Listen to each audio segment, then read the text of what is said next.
معزز حاضرین، آپ سبھی جانتے ہیں کہ گزشتہ دنوں میں، ہفتوں میں بہت ساری ایسی خبروں کو ہم نے سنا ہے، آنکھوں سے دیکھا ہے کہ ہر دن خصوصاً شہر حیدرآباد کی سرزمین خون کو اگل رہی ہے، قتل و غارت گری عام ہو رہی ہے۔ ہر کوئی اپنے اپنے نتیجے پر موت کو پا رہا ہے، ہر ایک اپنی اپنی انداز پر۔ یہ لمحہ، یہ وقت میرے اور آپ کے لیے، سارے لوگوں کے لیے غور و فکر کا ہے کہ ہمارا وہ سفر جس کی ابتدا آخرت کی منزل ہے، آخرت کی سفر کی ابتدا ہے اور اس دنیا کی اختتام ہے، تو کیسی ہونی چاہیے، اس پر ہم غور تدبر کریں۔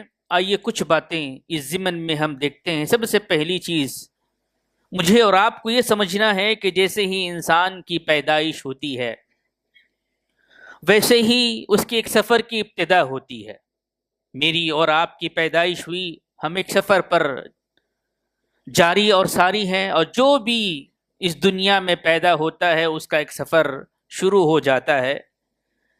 سفر کی ابتدا کے ساتھ کوئی اپنا نام عبداللہ رکھتا ہے، کوئی عبد الرحمن رکھتا ہے، کوئی کچھ رکھتا ہے، کوئی کچھ رکھتا ہے، لیکن اس کی جڑیں اور اس کے والد کا ذکر جب آتا ہے تو ابن آدم سے اس کو جوڑا جاتا ہے۔ ایک شناختی کارڈ کے طور پر، آئیڈینٹیفیکیشن کے طور پر وہ اپنے آپ کو، اگر مسلمان گھرانے میں پیدا ہوتا ہے تو مسلم کے ساتھ آدم علیہ السلام سے جوڑتا ہے، اور کسی اور گھرانے میں، کسی اور تہذیب میں، کسی اور مذہب کے ماننے والوں میں پیدا ہوتا ہے، وہ اپنا ایک نام اور اس کی تحقیق کی جائے تو آدم علیہ السلام سے آپ کو جوڑتا ہے۔ اس طرح عرفیت اگر دیکھی جائے تو وہ انسان کہلاتا ہے، اور انسان کے ساتھ ساتھ اس کی آئیڈینٹیفیکیشن کی جائے، تحقیق کی جائے تو اس کی جڑیں اور اس کی ابتدا مٹی ہمارے سامنے آتی ہے۔ اور اسی طرح غور تدبر کیا جائے تو اس کے رہنے کی جو جگہ آتی ہے وہ روئے زمین ہے۔ روئے زمین پر وہ اپنے سفر کی ابتدا کرتا ہے، زندگی گزارتا ہے، اور جب اس سے پوچھا جاتا ہے کہ جانا کہاں ہے تو یہی جواب ہمارے سامنے آتا ہے کہ میدان حشر میں سب کو جمع ہونا ہے۔ اس طرح ہماری ابتدا ہوتی ہے، اور اس سفر کے اندر یہ طے ہے کہ ہر کسی کا ٹکٹ کنفرم ہو چکا ہے۔ اس میں ویٹنگ لسٹ نہیں ہے، اس میں کوئی شک و شبہ کی گنجائش نہیں ہے۔ کبھی بھی، کسی بھی وقت، کسی بھی لمحہ، کسی بھی دن، کسی بھی رات، کسی بھی سیکنڈ میں اور آپ اپنے سفر پر، اختتامی سفر پر جاری ہو سکتے ہیں۔ دنیا کی کئی چیزیں ہیں جس کے اندر شک و شبہ ہو سکتا ہے، یقینی کیفیت طاری نہیں ہو سکتی ہے انسان کو، لیکن جب موت کا تذکرہ آتا ہے، موت کی بات آتی ہے، اس دنیا کو چھوڑنے کی بات آتی ہے، تو چاہے وہ کسی اور مذہب کا ماننے والا ہو، کسی اور دین کا ماننے والا ہو، کسی اور گھرانے میں اس نے اپنی آنکھیں کھولی ہو، وہ یہ طے کرتا ہے، یہ بتاتا ہے کہ اس دنیا کو ہمیں چھوڑنا ہے۔ اور اسی بات کا تذکرہ اللہ تبارک و تعالیٰ نے قرآن میں کیا، کل نفس ذائقۃ الموت، ہر نفس کو موت کا مزہ چکھنا ہے۔ میرے بھائیوں، اگر موت نہ ہوتی انسان کو، یا انسانوں کے اندر سب سے بہتر شخص یا بہتر جو ذات ہے اللہ کے نبی صلی اللہ علیہ وسلم کی، اللہ کے نبی صلی اللہ علیہ وسلم کے سلسلے میں یہ بات قرآن میں بیان کی گئی، وَمَا جَعَلْنَا لِبَشَرٍ مِّن قَبْلِكَ الْخُلْدَ، اگر اس سے پہلے کسی بشر کو، کسی انسان کو اللہ تبارک و تعالیٰ زندگی دیا ہوتا، زندگی ہمیشہ کی رکھتا، موت نہ دیتا، تو اللہ کے نبی صلی اللہ علیہ وسلم سب سے افضل اور سب سے بہتر تھے کہ انہیں موت نہ آتی۔ نبی علیہ السلام کا اس دنیا سے گزر جانا دنیا کے سارے لوگوں کے لیے پیغام ہے کہ زندگی میں کوئی باقی رہنے والا نہیں ہے، یہ دائمی زندگی نہیں ہے، اور یہ عارضی زندگی ہے، اور یہ عارضی سفر ہے۔ عارضی سفر کے لیے مجھے اور آپ کو آخرت کی تیاریاں کرنی ہیں۔ میرے بھائیوں، چاہے وہ آدمی ہو، چاہے وہ بوڑھا ہو، چاہے وہ عورت ہو، چاہے وہ نوجوان ہو، چاہے وہ بچہ ہو، چاہے وہ بچہ ابھی اپنی آنکھیں دنیا میں نہ کھولی ہو، کسی بھی صورت میں، کسی بھی حال میں، کسی بھی عمر کی تقاضے کے ساتھ موت نہیں آتی، بلکہ اللہ نے جو اجل مقدر کر دیا ہے موت آ کر رہتی ہے۔ یقینی کیفیت طاری ہونے کے بعد مجھے اور آپ کو ہمیشہ اس بات کا خیال رکھنا چاہیے، خصوصیت کے ساتھ، کہ ہم اللہ کے ماننے والے ہیں، اسلام کے ماننے والے ہیں، نبی صلی اللہ علیہ وسلم کی رسالت پر ایمان رکھنے والے ہیں، میں اور آپ اپنی آخرت پر ایمان رکھنے والے ہیں۔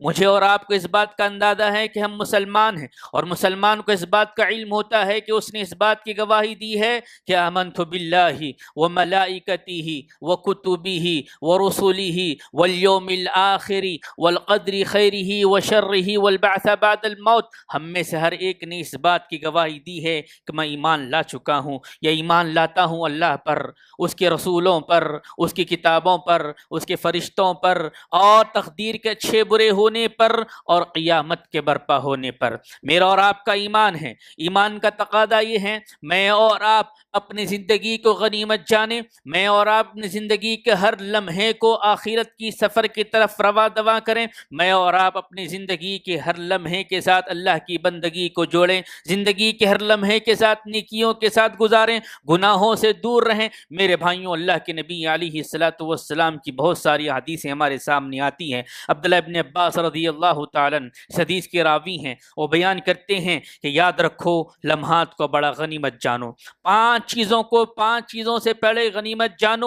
یہ پیغام عبداللہ ابن عباس رضی اللہ تعالیٰ عنہ کے ذریعے اللہ کے نبی صلی اللہ علیہ وسلم نے دیا، جس کو مستدرک الحاکم کے اندر بیان کیا گیا ہے۔ اگر آپ اس کو پڑھتے ہیں، کئی دفعہ آپ نے اس حدیث کو سنا ہوگا، کئی دفعہ اس کی وضاحت کو آپ نے غور و تدبر کیا ہوگا، لیکن جن حالات سے، جس کیفیت سے، جن قبروں سے ہم گزر رہے ہیں، یہ وقت مجھے اور آپ کو للکار رہا ہے کہ ہم اپنا جائزہ لیں۔ عبداللہ ابن عباس رضی اللہ تعالیٰ عنہ کہتے ہیں، اللہ کے نبی صلی اللہ علیہ وسلم نے فرمایا، جوانی کو بڑھاپے سے پہلے غنیمت جانو۔ یہ جوانی اللہ کی نعمت ہے، یہ جوانی اللہ کی دی ہوئی نعمت ہے۔ یہ جوانی کو اتنا اہم بناؤ کہ بڑھاپے کے آنے سے پہلے اللہ سے تم راضی ہو جاؤ، ایسے نیکیوں کے اندر زندگی گزارو کہ تمہاری جوانی تمہاری بڑھاپے کے لیے سہارا بن جائے۔ میرے بھائیوں، کتنے ایسے نوجوان ہیں آج جوانی کے دہلیز پر قدم رکھ چکے ہیں، جو جوانی کی زندگی گزار رہے ہیں، اللہ ماشاء اللہ وہ ایمان تو رکھتے ہیں اللہ پر، اس کے فرشتوں پر، اس کی کتابوں پر، اس کے رسولوں پر، تقدیر کے اچھے برے ہونے پر، آخرت پر، لیکن جب ان کی زندگی کو ہم ٹٹولتے ہیں، ان کے صبح و شام کو ہم دیکھتے ہیں، ان کی رات اور صبح کو ہم دیکھتے ہیں، ان کے اعمال اور کردار کو دیکھتے ہیں، لگتا نہیں ہے کہ مسلمان ہیں، لگتا نہیں ہے کہ مسلمان ہیں۔ اگر مسلمان ہوتے تو کبھی کسی کے قتل کے اندر شامل نہ ہوتے، اگر مسلمان ہوتے تو ہتھیاروں سے اپنے بھائیوں کو موت کے گھاٹ نہ اتارتے، اگر وہ آخرت پہ ایمان رکھتے ہوتے اس طرح کے معاملات میں شامل نہ ہوتے جس طرح کی گزشتہ دنوں میں خبریں ہمارے سامنے آئی ہیں۔ عبداللہ ابن عباس رضی اللہ تعالیٰ بیان کر رہے ہیں، اللہ کے نبی صلی اللہ علیہ وسلم نے فرمایا، جوانی کو غنیمت جانو۔ جوانی کی عبادت بڑی پسند ہے اللہ تبارک و تعالیٰ کے پاس۔ حج کے موقع پر ہم نے دیکھا ہے گزشتہ دنوں میں کئی ایسے بزرگ حضرات جو چلنے کے لائق نہیں ہیں، چلنے کے لائق نہیں ہیں، اٹھنے کے لائق نہیں ہیں، بیماریاں جسم کے اندر گھر چکی ہیں، اس حالت میں حج کے لیے گئے ہیں۔ یقیناً اللہ تبارک و تعالیٰ قبول کرنے والا ہے، لیکن بڑھاپے کی عبادت سے بہتر عبادت جوانی کی ہے۔ اللہ نے اگر نعمت دی ہے دولت، اللہ نے صحت دی ہے دولت، تو یقین جانیے سب سے بڑی عبادت جو حجۃ الوداع کے مناسبت سے آتی ہے، عشر ذی الحجہ کے اندر آتی ہے، وہ حج ہے، اس کو کرنے کی کوشش کریں۔ یہ جوانی کی عبادت ہے۔ آپ جانتے ہیں کہ حج مبرور کا بدلہ کیا ہوتا ہے۔ اللہ کے نبی علیہ الصلوۃ والسلام نے فرمایا، الحج المبرور لیس لہ جزاء الا الجنہ، جنت کے علاوہ کوئی اور اس کا بدلہ نہیں ہے۔ ارادہ کیجئے آئندہ سال اگر جوانی ہے، صحت ہے، مال ہے، تو جوانی کے اندر حج کے لیے جائیں۔ اللہ سے ہم دعا کرتے ہیں کہ اللہ تعالی ہم تمام کو ایسی توفیق عنایت فرمائے۔ میرے بھائیوں، دوسرا مرحلہ، دوسری جو بات عبداللہ ابن عباس رضی اللہ تعالیٰ نے بیان کی وہ یہ ہے کہ بیماری سے پہلے صحت کو غنیمت جانو۔ ایک بہت بڑی نعمت ہے۔ اگر آپ کو اندازہ ہے کہ آپ جانتے ہیں کہ بیماری کے بعد انسان وہ نیکیاں نہیں کر سکتا، اس طرح عبادت نہیں کر سکتا، اس طرح اپنے دل اور دماغ کو نہیں لگا سکتا، بیماری کی وجہ سے آج کئی لوگ پریشان ہیں۔ بیماری سے پہلے صحت جو اللہ نے دی ہے اس کو غنیمت جانیے، اس کا صحیح استعمال کیجیے، اس کے لیے صحیح خوراک کا استعمال کیجیے، شب و روز کی زندگی میں حلال چیزوں کا استعمال کیجیے۔ صحت ایک بہت بڑی نعمت ہے، اگر اس کا اندازہ مجھے اور آپ کو کرنا ہے تو ہمارے شہر کے کئی بڑے بڑے ہاسپٹلس ہیں، دورہ کیجیے، گھومنے جاتے ہیں گارڈن کے اندر، گھومنے جاتے ہیں کہیں فلاں جگہ کے اندر، کبھی اپنی فیملی کو، اپنے بچوں کو، اپنی بیوی، اپنے بہن کو لے جائیے، بتائیے کہ یہ صحت کیا نعمت ہے جو آج 1 کروڑ پتی ہے، ارب پتی ہے، لکھ پتی ہے، لیکن ایک نوالا اٹھانے کے لیے اس کے اندر یہ کیفیت نہیں ہے، ایک نعمت کھانے کے لیے کیفیت نہیں ہے۔ ڈاکٹروں نے منع کر دیا ہے، وہ عبادت نہیں کر سک رہا ہے، غذا نہیں کھا سک رہا ہے، دولت کے انبار اس نے لگا رکھے ہیں، وقت کا سب سے بڑا مالدار شخص ہے، لیکن بیماری کی وجہ سے آج پریشان حال ہے۔ میرے بھائیوں، صحت کو غنیمت جانیں، اللہ تبارک و تعالیٰ کی عبادتوں میں لگائیں، اپنے سفر کے اندر زاد راہ کو تلاش کرتے جائیں۔ اللہ سے ہم دعا کرتے ہیں کہ اللہ تعالیٰ ہمیں صحت کا خیال رکھنے کی توفیق عنایت فرمائے۔ اللہ سے ہم دعا کرتے ہیں کہ اللہ جو بیمار ہیں انہیں شفائے کاملہ عاجلہ عطا فرمائے۔ میرے بھائیوں، تیسری بات جو عبداللہ ابن عباس رضی اللہ تعالیٰ نے بیان کی ہے وہ مال ہے۔ مال ایک بہت بڑی نعمت ہے، اولاد ایک بہت بڑی نعمت ہے۔ مال کے آنے کے بعد میرے بھائیوں، اللہ تبارک و تعالیٰ کبھی کسی کو آزماتا ہے، وہ مال کے ذریعے آزماتا ہے، اولاد کے ذریعے آزماتا ہے، شہرت کے ذریعے سے آزماتا ہے، علم کے ذریعے سے آزماتا ہے۔ لیبلوکم ایکم احسن عملا، ہر بندے کو ہر نعمت کے ذریعے اللہ تبارک و تعالیٰ آزماتا ہے۔ مال اگر اللہ نے دی ہے تو مال کو غنیمت جانیے، فقیری ہاتھ آنے سے پہلے پہلے۔ بہت سارے ایسے نوجوان ہیں، بہت سارے ایسے بھائی ہیں، بہت ساری ایسے بہنیں ہیں، مال کا انبار ہے، مال رکھا ہوا ہے، زکوٰۃ نکال رہے ہیں، لیکن یاد رکھیں عبداللہ ابن عباس رضی اللہ تعالیٰ نے کہتے ہیں کہ 5 چیزوں سے پہلے غنیمت جانو۔ مال آپ کا ہے، جیسے جسم سے روح نکل جائے گی یہ کسی کی وراثت بن جائے گی، کسی اور کا مال ہو جائے گا، کسی اور کے نام ہو جائے گا۔ وقت آنے سے پہلے، اس زندگی کو ختم ہونے سے پہلے، سفر شروع ہونے سے پہلے اپنے مال کا صحیح استعمال کیجئے۔ آج اہل خیر حضرات سے بڑا مؤدبانہ یہ میرا التجا ہے، میری درخواست ہے کہ مدارس اسلامیہ ٹوٹ رہے ہیں، مساجد جس طرح بننا چاہیے نہیں بن رہے ہیں، یتیم و غریب مسکینوں کا جو سہارا بننا تھا، ایک وقت تھا شہر حیدرآباد کے یتیم خانے بڑے بول بالا ہوا کرتا تھا، مدارس اسلامیہ کی بولی جاتی تھی، لیکن مدارس اسلامیہ آج دیکھیں وہ ٹوٹ رہے ہیں، ٹکڑے ہو رہے ہیں، وہاں اساتذہ کے لیے سیلری دینا میسر نہیں آ رہا ہے۔ میرے بھائیوں، اللہ نے مال دیا ہے، اپنے مال کے ذریعے دین کی خدمت کے لیے ان بچوں پر اپنا سرمایہ لگائیں جو آگے چل کر آنے والی نسلوں تک دین کو پہنچائیں گے، ایمان کو پہنچائیں گے، اخلاقیت کو پہنچائیں گے، موت اور زندگی کے فرق کو بتائیں گے، یہ دنیا کی محبت سے نکال کر اللہ کی محبت میں ڈالیں گے۔ وقت کا تقاضا یہ ہے اہل ثروت اپنے مال جیسی نعمت کو غنیمت جانتے ہوئے فقیری ہاتھ آنے سے پہلے اللہ کے راہ میں خرچ کریں۔ میرے بھائیوں، بہت سارے ایسے حالات ہیں جو اہل ثروت ہے وہ جانتے ہیں کہ بڑھاپے کو پہنچ چکے ہیں، اب اپنا حکم نہیں چلتا، بیٹے کا حکم چلتا ہے، بیٹی کا حکم چلتا ہے، بیوی کا حکم چلتا ہے۔ یہ حالات ہم دیکھ رہے ہیں۔ ایک مومن کے لیے یہ حدیث مبارکہ ہے، عبداللہ ابن عباس رضی اللہ تعالیٰ راوی ہیں، اللہ کے نبی صلی اللہ علیہ وسلم کہتے ہیں مال کو فقیری سے پہلے غنیمت جانو۔ میرے بھائیوں، چوتھی جو چیز ہے فرصت، لمحہ جو وقت میسر آتا ہے، اس وقت کو صحیح استعمال کریں۔ مصروف ہونے سے پہلے ہم دیکھتے ہیں کہ ہمارے شہر حیدرآباد کے اندر راتوں میں نوجوانوں کی جو کیفیت ہے وہ چبوتروں پر بیٹھ کے وقت گزاری کر رہے ہیں۔ یہ جوانی کا مرحلہ ہے، اللہ تبارک و تعالیٰ کو رضا کرنے کا مرحلہ ہے، اللہ سے بندگی کر کر اللہ کی رضا کو حاصل کرنے کا وقت ہے، لیکن چبوترا مشن شہر حیدرآباد کے لیے ایک ناسور ہے۔ میرے بھائیوں، نوجوانوں کے لیے پیغام ہے، ضعیفوں کے لیے پیغام ہے، ہر مرد عورت کے لیے پیغام ہے۔ اللہ نے اگر مصروفیت نہیں دی ہے، وقت مل رہا ہے تو اس وقت کو علم حاصل کرنے کے لیے، اللہ کی راہ کے لیے، اپنے آخرت کو سنوارنے کے لیے، اپنے خبر کی تیاری کرنے کے لیے اور اپنے اوپر آنے والے اس لمحے کے انتظار کے لیے جو موت ہے اس کی تیاری کریں۔ میرے بھائیوں، پانچویں جو چیز عبداللہ ابن عباس رضی اللہ تعالیٰ نے بیان کی وہ ہے زندگی کو غنیمت جانو موت کے آنے سے پہلے پہلے۔ ہم میں سے کون دعویٰ یہ کر سکتا ہے کہ میری زندگی 10 سال باقی ہے، 20 سال باقی ہے، 100 سال باقی ہے، 1 سال باقی ہے، پتہ نہیں آئندہ جمعہ ہم اس زمین میں رہیں گے یا نہیں رہیں گے، زندہ رہیں گے یا نہیں رہیں گے، کسی کو اس بات کا علم نہیں ہے۔ ہیں، لہذا زندگی کو غنیمت جانو۔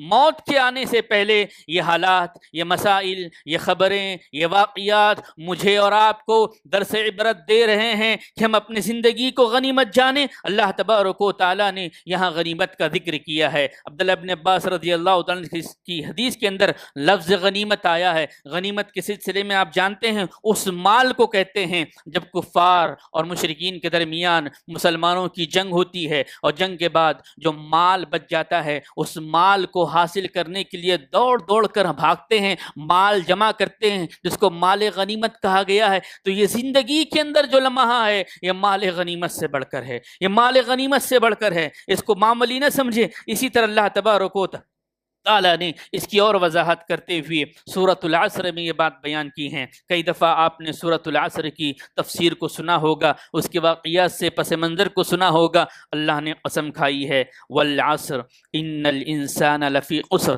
آپ جانیں اللہ نے یہاں زمانے کی قسم کھائی۔ زمانے سے مراد سال، سال سے مراد مہینہ، مہینے سے مراد ہفتہ، ہفتے سے مراد دن، دن سے مراد 24 گھنٹے، 24 گھنٹے سے مراد 60 منٹ، 60 منٹ سے مراد 60 سیکنڈ، 60 سیکنڈ سے مراد ایک ایک سیکنڈ میری اور آپ کی زندگی کا بڑا اہم ہے۔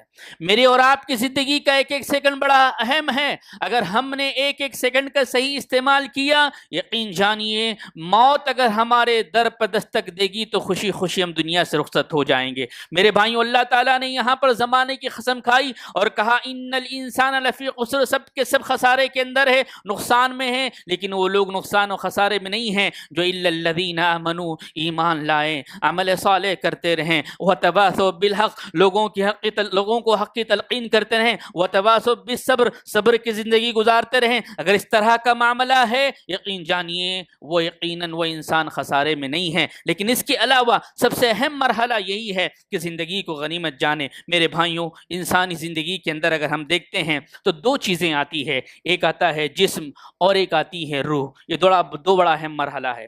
روح کے سلسلے میں اگر ہم تحقیق کرتے ہیں تو اللہ نے جسم سے پہلے روح کو پیدا کیا، روحوں کو اللہ تبارک و تعالیٰ نے پیدا کیا۔ الست بربکم قالوا بلی شہدنا، آپ نے سورہ بقرہ کی روشنی میں سنا ہوگا کہ سارے روحوں کو اللہ نے جمع کر کے پوچھا کیا تمہارا رب میں نہیں ہوں؟ تو سب نے کہا تھا ہاں تو ہی ہمارا رب ہے، لیکن دنیا میں جب ہم آئے بھول گئے تو سب سے پہلے روح کو اللہ نے پیدا کیا، پھر جسم کو اللہ تعالیٰ نے بنایا۔ عبداللہ ابن مسعود رضی اللہ تعالیٰ عنہ کے راوی ہیں، وہ بیان کرتے ہیں کہ جب اللہ تبارک و تعالیٰ کسی انسان کو نعمت اولاد کے دینا چاہتا ہے تو جو نطفہ ہوتا ہے وہ 40 دن کی شکل میں ایک نطفے کی شکل میں بنتا ہے، پھر 40 دن کے بعد اگر ہم دیکھتے ہیں تو ہمارے سامنے بات یہ آتی ہے کہ وہ خون کی شکل میں بن جاتا ہے، پھر 40 دن کے بعد اللہ تبارک و تعالیٰ گوشت کی شکل میں اس کو بناتا ہے، پھر اس کے بعد ایک فرشتے کو بھیجاتا ہے۔ میری اور آپ کی زندگی کی ابتدا، میری اور آپ کی زندگی کا سفر، میرے اور آپ کی زندگی کی ابتدا کیسے ہو رہی ہے؟ جسم پہلے بن رہا ہے، روح اللہ تبارک و تعالیٰ بعد میں ڈال رہا ہے، روح کے ساتھ ساتھ اللہ تبارک و تعالیٰ نے یہ بات بیان کی کہ وہ کس طرح کا عمل کرے گا، یہ چیزیں طے ہو جاتی ہے، کس طرح کی وہ زندگی اس کی ہوگی، کس طرح کا رزق میسر آئے گا، وہ نیک بخت ہوگا یا بدبخت ہوگا، یہ ہماری ماں کے پیٹ میں لکھ دیا گیا ہے۔ لہذا دنیا کو طلب کرنے میں اللہ تبارک و تعالیٰ کو چھوڑ دینا یہ بے خوفی کی علامت ہے، یہ لا علمی کی علامت ہے۔ یہ رزق ہمارا ماں کے پیٹ میں طے ہے، کتنا ملے گا، کہاں ملے گا، کیسے ملے گا، اور کہاں پیدا ہوگا، کہاں مرے گا، کہاں دفن کیا جائے گا، یہ کنفرمیشن ہے، اس میں کوئی شک نہیں ہے۔ جس طرح کل نفس ذائقۃ الموت کے اندر شک نہیں ہے، اسی طرح اس حدیث سے محدثین کہتے ہیں کسی کو اس کا شک نہیں ہونا چاہیے، کیونکہ اللہ کے نبی صلی اللہ علیہ وسلم نے یہ بات بیان کی۔ عبداللہ ابن مسعود رضی اللہ عنہ کے راوی ہیں، وہ بیان کرتے ہیں کہ ماں کے پیٹ میں گوشت کے لوتھڑے کے بعد 40 دن یعنی 4 مہینے کا جو مرحلہ گزرتا ہے اللہ نے تمہاری مقدر لگ دی ہے، اور یہی تو میرا اور آپ کا ایمان ہے، تقدیر پر یہی تو ایمان ہے کہ تقدیر کے اچھے برے ہونے پر ہم ایمان رکھتے ہیں۔ میرے بھائیوں، اسی لیے علامہ ابن البانی رحمہ اللہ نے یہاں سے ایک مسئلہ بیان کیا ہے، وہ یہ ہے کہ اگر 4 مہینے کے بعد کسی بچے کی ولادت ہوتی ہے تو اس کا نام رکھا جائے گا، اس کی نماز جنازہ پڑھی جائے گی، اس کی تدفین ہوگی، کیونکہ 4 مہینے کے بعد اس کے جسم میں روح آ چکی ہے، روح کو نکالا گیا ہے۔ تو دو باتیں میں یہاں پر بنیادی طور پر آپ کے سامنے رکھنا چاہتا ہوں کہ موت کا یہ مرحلہ روح کے ساتھ جڑا ہوا ہے میرے بھائیوں۔ روح اور جسم سے یہ تعلق ہے، اور جب یہ نکلتی ہے اس کے بہت ساری باتیں آتی ہیں۔ موت کی یاد میں علامہ ابن خدامہ رحمۃ اللہ علیہ بیان کرتے ہیں دنیا میں 3 طرح کے لوگ ہوتے ہیں۔ دنیا میں 3 طرح کے لوگ ہوتے ہیں۔ جب موت کا تذکرہ آتا ہے تو بہت ساروں میں سے کچھ لوگ ایسے ہوتے ہیں جو دنیا کی کاموں میں اپنے آپ کو مشغول رکھتے ہیں، اتنا مشغول رکھتے ہیں، اتنا مشغول رکھتے ہیں کہ دنیا کی طلب ان کے اوپر حاوی ہو جاتی ہے، اتنی حاوی ہو جاتی ہے کہ موت کا جب تذکرہ آتا ہے تو موت سے نفرت کرنے لگ جاتے ہیں۔ میں اور آپ اپنا جائزہ لیں، کہیں ایسا تو نہیں ہے موت کا جب تذکرہ آ رہا ہے تو ہمیں نفرت تو نہیں ہو رہی ہے؟ اگر نفرت ہو رہی ہے یقین جانیے دنیا ہم پر حاوی ہے۔ اگر دنیا ہم پر حاوی ہے یقین جانیے میرا اور کا آپ کا سفر جیسے چلنا ہے ویسا نہیں چل رہا ہے۔ علامہ ابن قدامہ رحمۃ اللہ علیہ کہتے ہیں اس شخص کو دیکھیے جو دنیا کی طلب میں اتنا مشغول ہو چکا ہے، اتنا مشغول ہو چکا ہے، اتنا مشغول ہو چکا ہے کہ جب اس کے سامنے موت کا تذکرہ کرتا ہے تو موت سے نفرت کرنے لگ جاتا ہے، موت سے غافل رہتا ہے۔ دوسرا لمحہ دوسرے قسم کے لوگ یا دوسرا شخص وہ ہے جب موت کو بہت زیادہ یاد کرتا ہے، اتنا زیادہ یاد کرتا ہے، اتنا زیادہ یاد کرتا ہے کہ اللہ کا خوف طاری ہو جاتا ہے۔ اللہ کا خوف طاری ہوتا ہے تو توبہ کر لیتا ہے، اپنی اصلاح کرتا ہے، لیکن موت کا جب تذکرہ آتا ہے تو اللہ سے اور زندگی طلب کرتا ہے۔ اس کی وجہ یہ ہوتی ہے کہ اور نیکیوں میں اضافہ کروں، گناہوں سے اپنے آپ کو بچاؤں۔ ایک مومن کی یہ صفت ہے کہ وہ موت کو یاد کرتے ہوئے اللہ سے اپنی زندگی طلب کرتا ہے تاکہ نیکیوں میں اضافہ کیا جائے، گناہوں سے اپنے آپ کو بچایا جا سکے اور جنت میں اعلیٰ سے اعلیٰ درجے میں اپنا مقام بنایا جا سکے۔ اگر یہ کیفیت میری اور آپ کی ہے، یہ حادثات مجھے اور آپ کو بارہا اس موضوع پر غور و فکر کرنے کے لیے آمادہ کر رہے ہیں۔ کیا میری اور آپ کی کیفیت ایسی ہے؟ موت کو یاد کر کر اللہ کا خوف طاری ہوتا ہے؟ یقیناً اگر ہوتا ہے مبارکبادی کے لائق ہے۔ طاری ہوتا ہے اور منمانی زندگی گزر رہی ہے تو لائق تاریخ نہیں ہے، وہاں خوف کے ساتھ اللہ تبارک و تعالیٰ سے توبہ ہے، توبہ استغفار کے بعد اللہ تبارک و تعالیٰ کی بتائی ہوئی زندگی ہے۔ میرے بھائیوں، تیسرا مرحلہ یا تیسرے طرح کے لوگ وہ ہوتے ہیں جو موت کو ہر دم یاد کرتے ہیں، کبھی غافل نہیں رہتے ہیں، دنیا کی پریشانیوں سے نجات پاتے ہیں اور اللہ کی رضا مند موت سے راضی ہو کر اس دنیا سے لوٹ جاتے ہیں۔ میرے بھائیوں، لذتوں کو ختم کرنے والی آج لذتوں کا بڑا لالچ ہمارے زبانوں پر ہے، ہمارے ذہنوں پر ہے، ہماری آنکھوں پر ہے، ہمارے لباس پر ہے، ہماری گاڑیوں پر ہے، ہمارے بنگلوں پر ہے۔ آج دیکھتے ہیں کہ بڑی لذت انسان کے اندر پائی جاتی ہے۔ ایک جگہ ہوٹل کی اوپننگ ہوتی ہے، ہم دیکھتے ہیں کہ رمضان مبارک جیسے مہینے کے اندر مسلمانوں نے اس شہر کی تاریخ کو بدل کر فری میں کھانے کے لیے روزہ افطار کے وقت تاریخ بدل دی۔ لذتوں کا جو مرحلہ ہے وہ کھانے کے معاملے میں، پہننے کے معاملے میں، رہنے کے معاملے میں، گھومنے کے معاملے میں، انا کے معاملے میں، آپ دیکھیں سیاست کے معاملے میں، کرسی کے معاملے میں، اگر لذتوں کو ختم کرنا ہے، اللہ کے نبی صلی اللہ علیہ وسلم نے فرمایا اکثر ذکر، اللہ کے نبی صلی اللہ علیہ وسلم کہتے ہیں سب سے زیادہ تم موت کو یاد کرو۔ یہ موت ایک ایسی چیز ہے جو تمہاری لذتوں کو ختم کرنے والی ہے۔ آج جو کچھ بھی ہے یا جو جس کے پیچھے اب ہم بھاگ رہے ہیں وہ ہماری لذت ہے، نفس کی لذت ہے، جسم کی لذت ہے، زبان کی لذت ہے، انا کی لذت ہے، آنکھوں کی لذت ہے۔ ایک عجیب کیفیت کے اندر ہم مبتلا ہیں۔ ہم چاہتے ہیں اس سے بڑھ کر ہم کام کریں، ہم چاہتے ہیں اس سے بہتر بلڈنگ بنائیں، ہم چاہتے ہیں اس سے بہتر کار لیں، ہم چاہتے ہیں اس سے بہتر لباس پہنیں، ہم چاہتے ہیں کہ ہمارے جسموں کو، ہماری آنکھوں کو لذت میسر آئے، اور دنیا کی لذت ہے میرے بھائیوں، اس کو ختم کرنے کا ایک ہی راستہ ہے، وہ یہ ہے کہ تم موت کو یاد کرو۔ اور ایک حدیث میں آپ کے سامنے رکھتا ہوں، عبداللہ ابن عباس رضی اللہ عنہ حدیث کے راوی ہیں، وہ بیان کرتے ہیں کہ ہم اللہ کے نبی صلی اللہ علیہ وسلم کے ساتھ تشریف فرما تھے۔ باتیں بہت ہیں، وقت اجازت نہیں دیتا، 2 باتیں رکھتے ہوئے اپنی بات کو ختم کرتا ہوں۔ عبداللہ ابن عباس رضی اللہ تعالیٰ بیان کرتے ہیں کہ ہم اللہ کے نبی صلی اللہ علیہ وسلم کے ساتھ موجود تھے، ایک انصاری صحابی آئے اور اللہ کے نبی صلی اللہ علیہ وسلم سے انہوں نے سوال کیا۔ سوال کیا تھا؟ سوال یہ تھا کہ اللہ کے نبی صلی اللہ علیہ وسلم سے پوچھا کہ سب سے مومنوں میں افضل کون ہے؟ ایک انصاری صحابی اللہ کے نبی صلی اللہ علیہ وسلم کے پاس آتے ہیں، عبداللہ ابن عباس رضی اللہ عنہ کے راویوں بیان کرتے ہیں کہ ہم بیٹھے ہوئے تھے اور اس انصاری صحابی نے پوچھا کہ مومنوں میں سب سے بہتر افضل کون ہے؟ اللہ کے نبی صلی اللہ علیہ وسلم نے فرمایا احسنہم اخلاقا، جس کے اخلاق سب سے بہتر ہو، بیوی کے ساتھ، بچوں کے ساتھ، پڑوسیوں کے ساتھ، استاد کے ساتھ، شاگرد کے ساتھ، نوکروں کے ساتھ، ہر زاویے میں جو میری اور آپ کی زندگی کے ساتھ جو لوگ جڑے ہوئے ہیں وہ آپ کے اخلاق کی گواہی دیں. یہ ہے احسنہم اخلاق، سب سے بہترین انسان. یہ نہیں ہے کہ جس سے آپ کے مفادات ہیں وہ آپ کی گواہی دے رہا ہے. آپ تحفے پہ تحفے دے رہے ہیں، اس کو بریانی پہ بریانی کھلا رہے ہیں، وہ آپ کی گواہی دے رہا ہے اور آپ کے ماتحت والا آپ کے بارے میں برائی بیان کر رہا ہے. یہ بہترین اخلاق نہیں. احسنہم اخلاقا، اللہ کے نبی صلی اللہ علیہ وسلم سے، اللہ کے نبی صلی اللہ علیہ وسلم کے بارے میں عائشہ رضی اللہ تعالیٰ سے پوچھا گیا تھا. بیوی بڑا کردار ادا کرتی ہے انسان کی زندگی کے اندر. وہ اگر گواہی دے میرے مرد کے، اپنے مرد کے بارے میں کہ سب سے بہترین مرد، سب سے بہترین شوہر یہ ہے، یقین جانیے وہ سب سے بہترین شوہر ہوگا. کیونکہ بیوی آپ کے میرے کردار سے جتنا واقف ہوتی ہے، نہ دوست واقف ہوتا ہے، نہ دشمن واقف ہوتا ہے، نہ پڑوسی واقف ہوتا ہے، نہ اولاد واقف ہوتی ہے، کوئی دنیا کا اور حصہ کوئی شخص واقف نہیں ہوتا. آپ کی بیویاں آپ سے واقف ہوتی ہے. اللہ کے نبی صلی اللہ علیہ وسلم نے اس صحابی، انصاری صحابی کو یہ کہا کہ سب سے افضل شخص وہ ہے جس کے اخلاق بہتر ہو. اس کے بعد انہوں نے پوچھا کہ اللہ کے نبی صلی اللہ علیہ وسلم سب سے عقل مند کون ہے؟ آج ہر کوئی دعویٰ کر رہا ہے، ہر کوئی دعویٰ کر رہا ہے کہ میں عقل مند ہوں، میں نے بلڈنگ بنائی اتنے پیسے میں نے بچا لیے، میں نے زمین خریدی میں نے اتنے پیسے بچا لیے، میں نے بزنس کیا اتنے پیسے میں نے بچا لیے. ہر انسان اپنے اپنے عقل مندی کو تول رہا ہے اور سب کو بیوقوف قرار دے رہا ہے. اس انصاری صحابی نے اللہ کے نبی صلی اللہ علیہ وسلم سے پوچھا سب سے عقل مند کون ہے؟ تو اللہ کے نبی صلی اللہ علیہ وسلم نے فرمایا اکثرہم للموت ذکرا، سب سے بڑا عقل مند وہ شخص ہے جو اپنی موت کو ہمیشہ یاد کرتا ہے، اپنی موت کو یاد کرتا ہے. یہ موت ایسی چیز ہے لذتوں کو ختم کرنے والی ہے اور عقل مند بنانے والی ہے. جب آپ اپنے آپ کو موت سے جوڑیں گے، آپ کو پتا ہے کہ مجھے جانا ہے، فَمَن يَعْمَلْ مِثْقَالَ ذَرَّةٍ خَيْرًا يَرَهُ وَمَن يَعْمَلْ مِثْقَالَ ذَرَّةٍ شَرًّا يَرَهُ. ایک ایک ذرے کا حساب دینا ہے.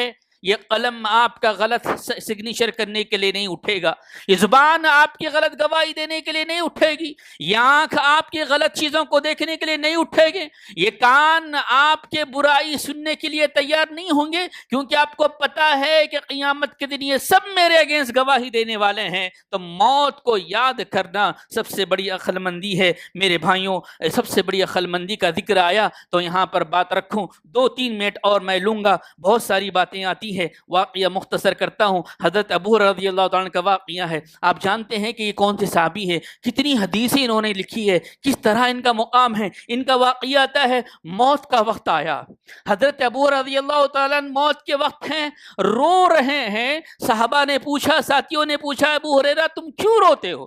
ایک صحابی رسول ہے، احادیث مبارکہ بیان کرنے والے ہیں، اللہ کے نبی صلی اللہ علیہ وسلم کی زندگی زیادہ انہوں نے گزاری ہے. کہتے ہیں رو رہے ہیں، کیوں رو رہے ہیں؟ جواب سنیے. کہتے ہیں میں ایک لمبے سفر پہ جا رہا ہوں، میں لمبے سفر پہ جا رہا ہوں اور زیادہ راہ کم ہے، مجھے یقین نہیں ہے کہ میں جنت کا مستحق ہوں یا جہنم کا مستحق ہوں. اس بات سے مجھے رونا آتا ہے. اللہ تبارک و تعالیٰ میرے حق میں جنت کا فیصلہ کر دے. یہ ایک صحابی رسول ہے، یہ ابو ہریرہ رضی اللہ تعالیٰ عنہ. میں اور آپ، میرا اور آپ کا ایمان، میرے اور آپ کی زندگی کس طرح کی گزر رہی ہے؟ میرے بھائیوں، دنیا کی مثال علامہ ابن قیم الجوزی رحمۃ اللہ علیہ نے دی ہے. میں دیتے ہوئے بات کو ختم کروں گا. علامہ ابن قیم الجوزی رحمۃ اللہ علیہ کہتے ہیں یہ دنیا کی مثال ایسے ہیں جیسے کہ ایک بدکار عورت ہے، ایک زانیہ عورت ہے. اور اگر عورت کے دوسرے پہلو کو دیکھیں، اللہ کے نبی صلی اللہ علیہ وسلم نے فرمایا المرأۃ الصالح، نیک عورت اگر ایسی ہے تو سب سے بہترین متاع ہے. اور یہاں پر علامہ ابن قیم الجوزی رحمۃ اللہ علیہ کہتے ہیں دنیا کی مثال ایسی ہے جیسے کہ ایک بدکار عورت ہے،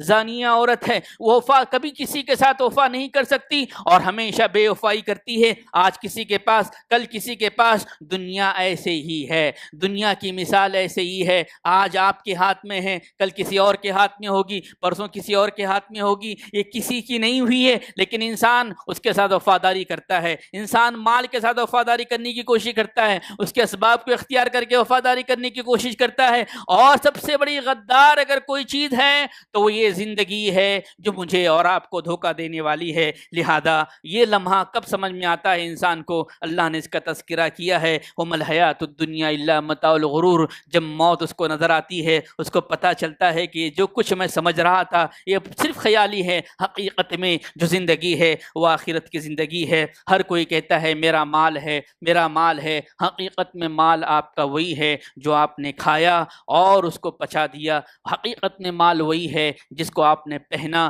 پرانا کر دیا، حقیقت میں مال وہی ہے جو آپ نے اللہ کے راہ میں دیا اور آخرت کے لیے آپ نے ذخیرہ بنا دیا۔ اللہ تعالیٰ نے فرمایا وَتُوبُوا إِلَى اللَّهِ جَمِيعًا۔ میرے بھائیوں، بہت سارے واقعات میں سے ایک بڑا اہم واقعہ جو گزشتہ ہفتے ہمارے زندگی میں آیا، جو غم ہمارے دلوں میں آج بھی باقی ہے، جاوید عثمان ربانی صاحب، ان کی زندگی کو آپ دیکھیں، انہوں نے ایک بڑا پیغام میرے اور آپ کے لیے دیا ہے۔ ہم پرانے واقعات پر یقین نہیں کرتے، نیا واقعہ، ایک انسان چنئی سے اٹھتا ہے، اپنی بساط کو لے کر علم کے مطابق دنیا کے کونے کونے میں پہنچتا ہے، جوانی کی عمر میں حج کے لیے جاتا ہے، حج سے واپس آتا ہے اور اس دنیا سے رخصت ہو رہا ہے۔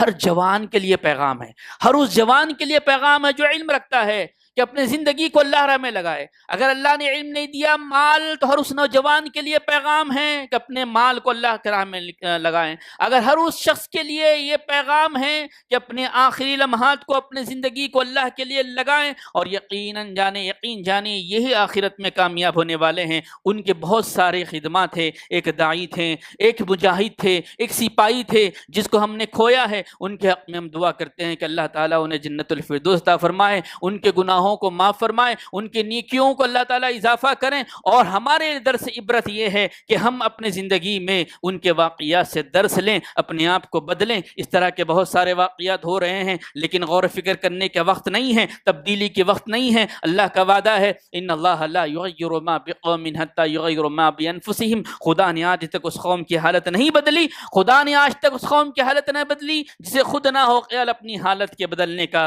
قرآن بھی یہی پیغام مجھے اور آپ کو دیتا ہے، قد افلح من تزکی وذکر اسم ربہ فصلی۔ وہ شخص کامیاب ہو گیا جس نے اپنے نفس کا محاسبہ کیا۔ اللہ سے ہم دعا کریں اللہ تبارک و تعالی ہمیں اپنا محاسبہ کرنے کی توفیق عنایت فرمائے، اللہ تبارک و تعالی ہمیں اپنی زندگی میں نیکیوں کے انبار کو جمع کرنے کی توفیق عنایت فرمائے، اللہ تبارک و تعالی ہمیں گناہوں سے دور رکھیں، اللہ جب تک رکھے دار فانی میں ہمیں ایمان اور اسلام کی حالت میں رکھے، جو ہمارا خاتمہ ہو تو خاتمہ بالخیر کرے، آمین ثم آمین، وآخر دعوانا ان الحمد للہ رب العالمین۔ الحمد للہ رب العالمین، الصلاۃ والسلام علی رسول کریم۔ معزز حاضرین، موت ایک اٹل حقیقت کے موضوع سے کچھ باتیں میں نے آپ کے سامنے رکھی۔ اللہ تبارک و تعالیٰ نے واضح طور پر یہ بات بیان کی ہے کہ موت یقیناً ہے اور یقین آنے والی ہے، اس پر کسی کو شک نہیں ہے، تو اپنے آپ کو عقل مند بنائیں۔ اللہ تبارک و تعالیٰ نے فرمایا کل نفس ذائقۃ الموت وانما توفون اجورکم یوم القیامہ فمن زحزح عن النار وادخل الجنۃ فقد فاز وما الحیاۃ الدنیا الا متاع الغرور۔ ہر کوئی جانتا ہے کل نفس ذائقۃ الموت، خبروں پر لکھا جاتا ہے، اس کی بعد والی آیتوں پہ غور کریں، تب آپ کو اندازہ ہوگا کہ کیا اللہ نے پیغام دیا ہے۔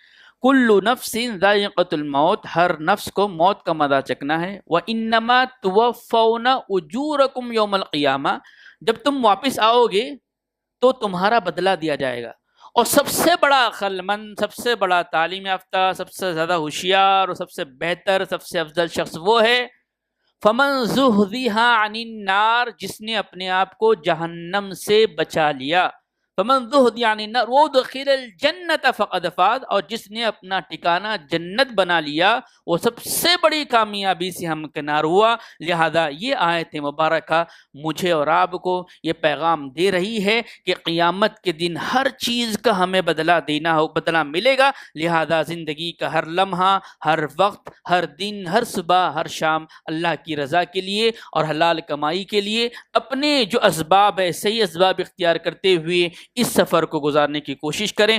اور سب سے پہلا مرحلہ اس سفر کے اختتام پر جو آخری سفر شروع ہوگا وہ خبر کا ہے۔ آپ سبھی جانتے ہیں خبر میں 3 سوالات ہے، تیاری کریں، وقت نکالیں کہ پہلے سوال کا جواب کیسے تیار ہونا چاہیے، دوسرے سوال کا جواب کیسے تیار ہونا چاہیے، تیسرے سوال کا جواب کو کیسی تیاری کرنی چاہیے۔ ایک لمبا موضوع ہے، کئی دفعہ آپ نے سنا ہے، عقل مند کے لیے اشارہ کافی ہے۔ اللہ سے ہم دعا کرتے ہیں اللہ تعالی ہم تمام کو آخرت کی تیاری کرنے کی توفیق عنایت فرمائے۔ اللہ تبارک و تعالی قبر کے سوالات کے جوابات کی تیاری کرنے کی توفیق توفیق عنایت فرمائے۔ اللہ تعالی ہمارے لیے سوالات کو آسان کر دے۔ اللہ تبارک و تعالی جب تک رکھے دار فانی میں ہمیں ایمان اور اسلام کی حالت میں رکھے، جو ہمارا خاتمہ ہو تو خاتمہ بالخیر کرے۔ اقول قولی ھذا استغفر اللہ لی ولکم ولسائر المؤمنین۔ اعوذ باللہ السمیع العلیم من الشیطان الرجیم۔ بسم اللہ الرحمن الرحیم۔ ان اللہ وملائکتہ یصلون علی النبی